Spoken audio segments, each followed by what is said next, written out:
Tagudin na ang abangan natin ngayon mga kalapatids. So bali, 4th lap ng Pan Race 1, 3rd lap ng Pan Race 2, 2nd lap ng Derby, first lap ng 4 laps, duluhan. Ayan, sumali na naman tayo ng 4 laps, duluhan.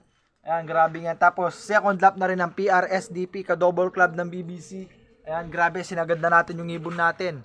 Grabe nga, sagad-sagad na. 4 na kategorya na sinalihan natin.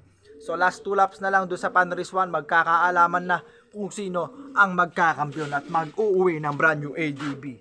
Ayan, so as of now, sa 3 laps nung Pan Race 1, pang rank 251 tayo out of 1,500 birds sa Cluster A. Ayan, so pang 251 tayo sa Cluster A. Pwede pa tayong umangat kasi may 2 lap pa, which is ngayong araw, Tagudin, and last lap, Bigan, mga kalapatids. Ayan, grabe yan. Pang 251 tayo, may chance pa tayong umangat.